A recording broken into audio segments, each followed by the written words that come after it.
श्रीलंका ने वैसे तो कई सारी सीरीज़ जीती हैं, लेकिन कहीं ना कहीं इस सीरीज़ की जो यादें हैं वो बहुत ज़्यादा गहरी होने वाली हैं। और ख़ास करके जब उन्होंने ऑस्ट्रेलिया से टीम को हराया, और सिर्फ ये नहीं कि ऑस्ट्रेलिया को हराया तो यादें हो गई, डेफिनेटली वो तो एक है ही, क्योंकि बहुत सालों से बाद ऑस्ट्रेलिया को ओडीआई सीरीज़ वहाँ पर उन्होंने मात दी है। लेकिन जिस तरह के हालात श्रीलंका में इस वक्त थे, उसके बीच में ऑस्ट्रेलिया का दौरा करना, ऑस्ट्रेलिया को भी यहाँ पर थैंक यू कहना होगा कि इतने क्रिटिकल सिचुएशन में उन्होंने दौरा किया। उसके बाद एक इंसिडेंट भी है जो मैं चाहूँगा अयान आपको आगे ज़रूर शेयर करेंगे।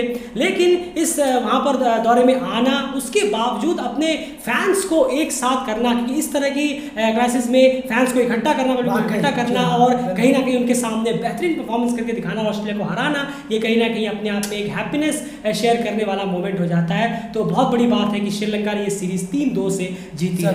और सब अब यहाँ पर आपको बताने की कोशिश करते हैं कि आखिर क्या ऐसा श्रीलंका ने अलग किया, और या फिर ऑस्ट्रेलिया कहाँ पर फंसता हुआ नजर आया, जो सबसे बड़ी वजह एंड रही है। मैं डायरेक्टली आपसे पूछना चाहूँगा इस सीरीज़ के श्रीलंका के जीतने की वो क्या रही है? बिल्कुल, वो कहीं ने बहुत ज़्यादा, ये डेविड वार्नर ने भी कहा है और ये उन्होंने पॉजिटिव वे में लिया है, पर ये एक बहुत बड़ा फैक्टर है और वो है स्पिन फैक्टर।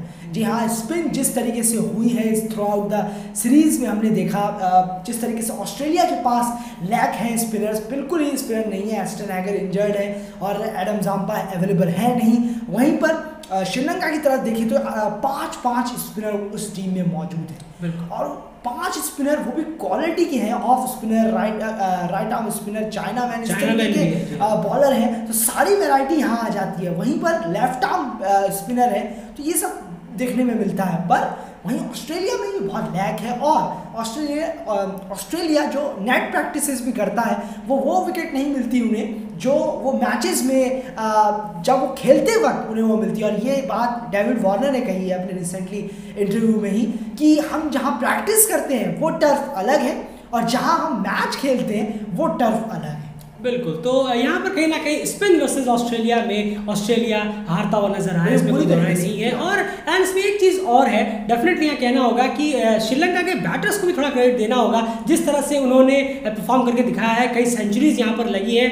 डेफिनेटली ऑस्ट्रेलिया के पास उतने अच्छे स्पिनर्स नहीं थे, लेकिन फिर भी आपके उनके पेसर्स थे हैजलवुड और पैट कमिंस जैसे बॉलर्स को रन्स के लिए मारना इतना आसान बिल्कुल भी नहीं होता। उनके खिलाफ अपना विकेट बचाना ही बहुत बड़ी बात है। रन्स के लिए आप भले जाए ना जाए, बैट्समैन को आप किस तरह से देखते हैं? नहीं, बिल्कुल बहुत ज़्यादा पॉजिटिव अप्रोच, और कहीं ना कहीं ये था कि इस टीम पे बिलीव बहुत नज़र आया, कप्तान का यकीन बहुत नज़र आया है। ये साफ दिखता है कि हाँ, कप्तान को इन प्लेयर्स पर बहुत भरोसा है। और जो हम बहुत टाइम से देख रहे थे कि टीम में बहुत चेंज हो रहा है, ये चेंज, कप्तान चेंज, फिर प्लेयर अंदर आ रहे हैं, बाहर आ रहे हैं, लेकिन अब श्रीलंका में कुछ रेगुलर बेसिस पे हमें प्लेयर देखने को मिल रहे हैं, जो कि बहुत अच्छी बात है। पिछले 1-1.5 सालों से हमें एक अच्छा बंच देखने को मिल रहा है श्रीलंका में, और विद एक प्रॉपर कैप्टन, एक कप्तान के साथ, वरना खुद ब खुद चेंज हो जाते हैं। तो ये बहुत अच्छी बात है, बहुत पॉजिटिविटी नजर आ रही है। बिल्कुल, इसमें कोई दोहराई नहीं है। और कहीं ना कहीं 3-2 से शानदार तरीके से इस सीरीज़ को उन्होंने अपने कब्जे में लिया है। और उसके बाद अब वो सीधा थ्रू करेंगे टेस्ट सीरीज़ के लिए। खैर, यहाँ पर बात आ जाती है एंड ऑस्ट्रेलिया की ज़रा बात की जाए। डेफिनेटली यहाँ पर कई लोग, मैंने कुछ लोगों को देखा भी, कुछ श्रीलंका के भी उसमें से थे, और कुछ ही थे श्रीलंका के, लेकिन मोस्टली मैं कुछ लोगों को ऐसे देखा जो कह रहे थे कि इतनी स्प्रिंट फ्रेंडली पिचेस नहीं बनानी चाहिए, इतने स्पिनर्स को खिला के मैच जीत कर क्या फ़ायदा, ओवरसीज़ में आपको इस तरह की पिचेस नहीं मिलेंगी। मैं सिर्फ एक चीज़ यहाँ कहना चाहूंगा, कौन सा ऐसी कंट्री है जो अपने होम में अपने हिसाब से पिचेस नहीं बनाती? अगर एशिया में फास्ट पिचेस बनने लगी तो आप यकीन मानिए एशिया में सीरीज जितना मुश्किल हो जाएगा एशियन टीम्स का। मैं टेस्ट मैच में खास करके बात कर रहा हूँ। यहाँ पर पाकिस्तान में आप देखिए, कहना होगा पाकिस्तान ने जब अभी जो पिचेस रखी थी, फुल बैटिंग पिचेस थी, वो बेहतर था। वहां पर ऐसा नहीं था कि स्पिन आते विकेट मिल रहा था, ऐसा बिल्कुल नहीं था। तो आप इंग्लैंड में जाइए, वहां पहले दिन से आपको स्पिन होती हुई बॉल नहीं मिलेगी, वहां पेसर्स खूब विकेट लेते हैं। ऑस्ट्रेलिया में बाउंस होती है, ऑस्ट्रेलिया में बाउंस होना बंद हो जाए और टर्न होना चालू हो जाए पहले ही ओवर से, तो ऐसा तो ऑस्ट्रेलिया कभी नहीं करने वाला। तो कौन अपने होम में करता है? तो आप ये कहना ये चाह रहे हैं कि होम सीरीज आप हारते रहिए और ओवरसीज के लिए तैयारी करते रहिए। क्या ये बेवकूफ़ी नहीं होगा कि आप होम भी हार रहे हैं और ओवरसीज की फिर गारंटी कौन लेगा? क्या पता आप ओवरसीज भी हार जाए, सालों में तो एक बार। तो ये सोच कहीं ना कहीं बिल्कुल गलत है कि आप वो अपने होम में है, वो अपने होम के सारे एडवांटेज यूज करेंगे, इसमें कोई दोहराई नहीं है। लेकिन वापस उस पर आता हूँ, ऑस्ट्रेलियन बैट्समैन को आप किस तरह से देखते हैं? चलिए मान लिया स्पिन फ्रेंडली विकेट थी, ऑस्ट्रेलिया कोई पहली बार एशिया में दौरा नहीं कर रहा है, सालों हो गए हैं और इसमें से 4-5 प्लेयरों को भी सालों हो गए हैं। मैं यहाँ पे बात करूँ डेविड वार्नर की, स्टीव स्मिथ एक ही मैच खेला शायद, उसके बाद एरन फिंच की मैं बात करूँ, उसके बाद आ जाते हैं मैक्सवेल, इन प्लेयर्स की बात करूँ, ट्रेविस हेड की मैं बात करूँ, तो ऐसा नहीं है कि इन्होंने एशिया में पहले खेला नहीं है उसके बाद भी ये परफॉर्मेंस आप किस तरह से नहीं जरूर देखिए जो बॉल के हिसाब से मैं कहूँगा कि ये लोग शॉट नहीं खेले हैं, इतना ज़रूर है। डेविड वार्नर ने एक अच्छी इनिंग दिखाई कर सकते थे लेकिन वो अकेले पड़ गए और प्लेयरों का साथ जो पिछले चौथे मैच की हम बात कर रहे हैं 99 वहाँ मारे उन्होंने, पर और किसी का भी साथ नहीं मिला और ऐसी इनिंग की कप्तान की तरफ से भी नहीं आ रही है जो टीम पे पॉजिटिव रखे, टीम को एक अच्छे वे में ले जाए। बैट जब कप्तान चलता है तो पूरी टीम उसके साथ पीछे पीछे चलती है, लेकिन यहाँ पर फिंच का परफॉर्मेंस काफ़ी डिप हुआ है, आप ज़रूर एक अच्छे कप्तान हो सकते हैं लेकिन थोड़ा सा आपको अपने परफॉर्मेंस पर भी वो दिखाना होगा, वरना फिर आप शुरू हो जाएगा आपका क्रिटिसाइज होना, जो कि लाजमी होगा बहुत ज़्यादा, क्योंकि आप परफॉर्मेंस बिल्कुल नहीं कर रहे हैं जैसा जो फिंच हमने 1 साल पहले एग्जैक्टली 1-1.5 साल पहले खो दिया था शायद, अब उसे थोड़ा सा वापस थोड़ा जल्दी पाने की ज़रूरत है। बिल्कुल। एंड बॉलिंग डिपार्टमेंट की बात करूं, स्पिनर्स के हमने श्रीलंका के बॉलिंग डिपार्टमेंट की बात जरूर करी है। ऑस्ट्रेलियन बॉलिंग डिपार्टमेंट की अगर मैं बात करूं, यहाँ पर स्पिनर्स डेफिनेटली लैग कर रहे थे, कोनमैन उतने खास इंप्रेसिव नजर नहीं आए, एस्टन एगर यहाँ पर अवेलेबल नहीं थे, जी हाँ, और जाम्पा भी अवेलेबल नहीं थे, लेकिन उसके अलावा अगर मैं यहाँ पर पेस डिपार्टमेंट की बात करूँ, उनको आप किस तरह से देखते हैं, क्या उनका परफॉर्मेंस सेटिस्फैक्ट्री है, खासकर देखते हुए कि काफ़ी ज़्यादा स्पिन फ्रेंडली विकेट्स थी?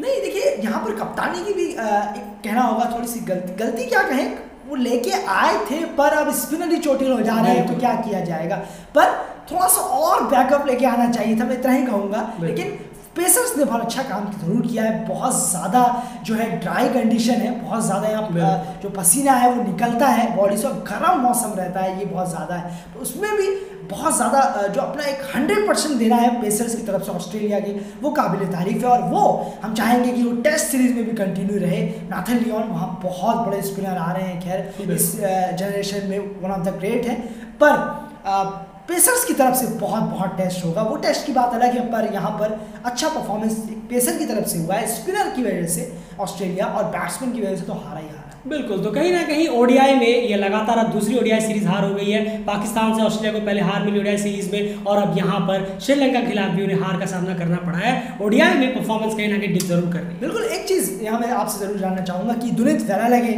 यंग प्लेयर, जेफरे वेंगर से यंग प्लेयर, चलित असलंका, पथुम निशंका, दोनों ने शतक जड़ा है, धनंजय डी सिल्वा एक बहुत अच्छे वैल्यूबल ऑलराउंडर के रूप में उभर रहे हैं, तो आप कैसे देख रहे हैं श्रीलंका की टीम को और खासकर इन 4-5 प्लेयरों को? बिल्कुल, और दुनित वेलालगे को क्या आप टेस्ट में देख रहे हैं या नहीं? बिल्कुल, खैर टेस्ट के लिए अभी बहुत जल्दी हो जाएगी मेरे ख्याल से, लेकिन डेफिनेटली अगर वो स्क्वाड में रहते हैं तो जैसे हम कहते हैं कि 2-3 प्राइम स्पिनर जो ऑलरेडी है, हमें पता है टेस्ट में कौन खेलेंगे श्रीलंका के लिए, अगर उसमें से कोई इंजर्ड होता है तो डेफिनेटली बैकअप के तौर पर आप वेलालगे को ले सकते हैं, उसमें कोई जरा नहीं है, उनके अंदर वो स्किल है कि वो वहाँ पर विकेट्स निकालते हुए नजर आ सकते हैं। वहीं पर अगर मैं बात करूँ यहाँ पर बॉलर्स की, तो बैट्समैन को अभी थोड़ा सा और टेस्ट देना बाकी होगा। अच्छा खेले, बिल्कुल अच्छा खेले, प्रॉमिसिंग लगे हैं, देखिए प्रॉमिसिंग लगना और बहुत बेहतर होना उसमें बहुत फर्क है। अभी कुछ और बॉलिंग अटैक के खिलाफ अलग कंडीशंस में भी हम अगर देखते हैं कुछ अच्छे स्कोर्स करते हुए, तो डेफिनेटली बहुत प्रॉमिसिंग स्ट्रॉन्ग लाइनअप जो है बैटिंग में वो श्रीलंका को मिलती हुई नजर आ रही है, प्रॉमिसिंग जरूर लगे हैं। बॉलिंग पार्ट में बात करूं, टेस्ट मैच अभी थोड़ा और देखना होगा, लेकिन बिल्कुल प्रॉमिसिंग लगे हैं, बहुत ज़्यादा मुश्किल की है सामने वाले बैट्समैन के लिए, और ऐसा नहीं कि ऑस्ट्रेलिया को अपनी नौसिखिया टीम लेके आया था, सारे ओरिजिनल और अच्छे खासे बिल्कुल स्क्वाड उनकी थी, तो कहीं ना कहीं अच्छी उनकी डिपार्टमेंट भी रही है। ओवरऑल यहाँ पर 3-2 से श्रीलंका ने सीरीज को जीता है। एट द एंड वो इंसिडेंट आप जरूर बता दें जो हुआ है, और शायद आप में से बहुत कम लोगों को पता, और अब तक अगर आप वीडियो सुनते हुए आ रहे हैं तो आप बहुत लकी हैं, क्योंकि ये इंसिडेंट बहुत ही अच्छा हुआ। बिल्कुल, अभी 4th ओडीआई के बाद जी हाँ, पैट कमिंस एक सारे टीम मेंबर्स के साथ बैठे थे रेस्टोरेंट में वहाँ पर डिनर करने के लिए, और वहाँ पर अचानक से जी हाँ शट डाउन हो गया, जी हाँ इलेक्ट्रिसिटी शट डाउन हो गई, और ये क्यों हुआ हम सब जानते हैं कि श्रीलंका में जो श्रीलंका जिस तरीके से गुजर रहा है उसी का ये एक क्राइसिस के तौर पे ये है। और पैट कमिंस ने जी हाँ अपने ट्विटर हैंडल पे ये डाला था कि डिनर करते वक्त अचानक से जी हाँ इलेक्ट्रिसिटी शट डाउन हो गई है और इस तरीके का माहौल है और वो डिनर कर रहे हैं, पर उन्होंने बहुत ज़्यादा तारीफ की कि जिस तरीके का इंथुसियाज्म, पावर और जिस तरीके से जो एनर्जेटिक लोगों में दिखा है, सपोर्ट दिखा है, वो काबिल तारीफ है। सच में हेड्स ऑफ है श्रीलंका की सारे फैंस। बिल्कुल। और जितने भी लोग वहाँ पे थे, रेस्टोरेंट के लोगों की भी उनकी तारीफ की, जिस तरह से उन्होंने उस वक्त दिखाया, कैंडल लाइट डिनर किया पूरी टीम ने वहाँ पर लाइट गई, कैंडल जलाया गया। और उन्होंने